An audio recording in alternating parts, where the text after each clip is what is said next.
rajah itu satu kalimat ataupun logo-logo tertentu yang sudah dinyatakan oleh ulama ahli ma'rifat antara ilmu manusia, kehidupan manusia dan ilmu perjinan, sehingga ditemukan rahasia-rahasia tertentu di hadapan jin dari ulama tersebut. Makanya kebanyakan kitab-kitab yang mengandung rajah bab lintas alam itu buatan dari ulama Maroko, Maghribi. Semuanya Maroko, Maghribi, bukan dari Timur Tengah sini. Nah, jadi begini, saya tidak ingkar dengan rajah, jangan terus melarang total tanpa alasan. Saya tidak ingkar. Satu sisi dan sekian persen saya mengakui, tapi nanti ada persoalan kepanjangan dan keterangannya. Jadi definisinya adalah bahwa rajah itu tulisan-tulisan atau logo-logo yang jin itu takut. Hasil penelitian dari ulama tentang dunia itu. Kitabnya ini. Nah, sekarang raja-raja itu beredar di tanah Jawa berdasarkan kitab-kitab yang ada. Sekali lagi, saya tidak ingkar dan saya tidak menentang, karena itu juga prinsip ulama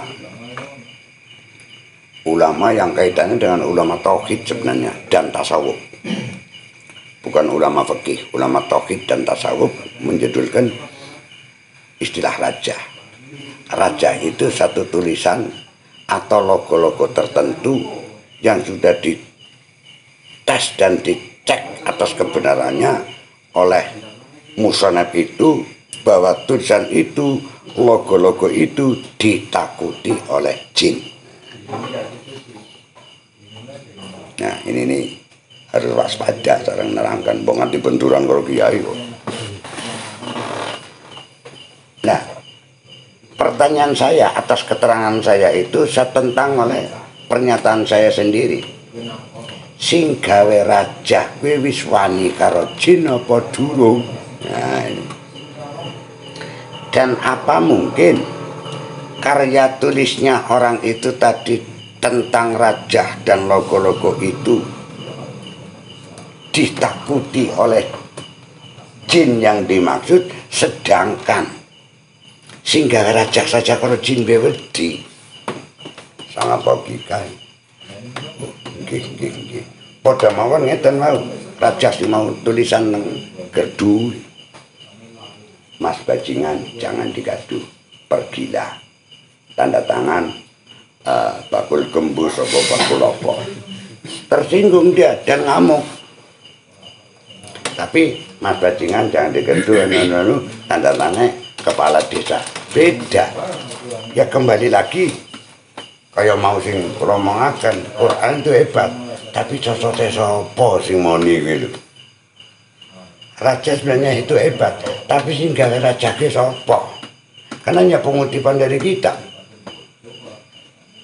Pertanyaan yang terakhir yang mentok dan tidak bisa terbantahkan, sing gawe raja karo jin wiswani apa durung?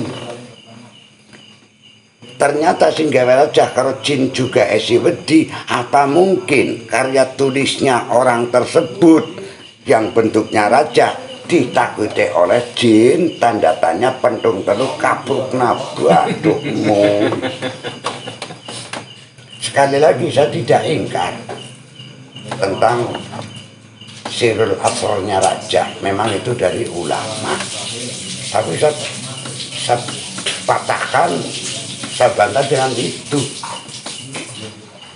Malah raja kena fotokopian, ya musnah juga dia punya sama fotokopi. Ini raja enggak kan nang kalimatnya reksi tes ora kaya kowe bismillah karo pangeran akal. Itu jawabannya begitu.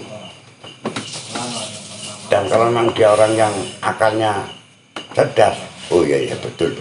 Saya tidak melarang raja. Tapi justru wong sing suka nggaweni raja, keluarganya akan malah kena malapetaka. karena jinnya itu tersinggung. Nah, itu malah tambah ngiriman. Makanya banyak orang-orang ngobati anak putunya keluar dari hancur karena kuncinya tidak memakai seperti kunci saya. Kembalinya bahwa semua penyakit, semua rekasan yang urip itu adalah makhluk itu. Dari la'uwirnahum ajma'in illa ibadaka minhumul mukhlasin. Kiai ngobat-ngobati anak putunya boleh kena entah penyakit, entah nakal, entah ngawur dan sebagainya, hancur.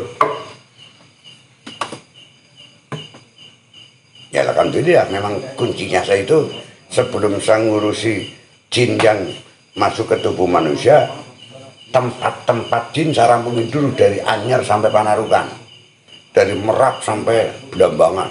2 bulan saya rampungi tanah Jawa pada tahun 96 waktu itu. Tempatnya angker, tak kencingi, tak beraki. Kalau nggak kontrol telu, kurang uyuh nggak kontrolmu ya. Ya kontrol pembelit ganjaran, cuma ngobalabel. Untuk menumpas mereka, membela manusia, sekalipun manusia juga nyambung-nyambung mereka, masa bodoh amat. Dari Anyar sampai Panarukan, sampai saya masuk ke Belambangan, sampai saya masuk ke lewat selatan, terus saya masuk ke Madura bagian timur utara, yang tempat angkernya ndak karuan, yang sering didatangin para pejabat dan itu penting bukan makom.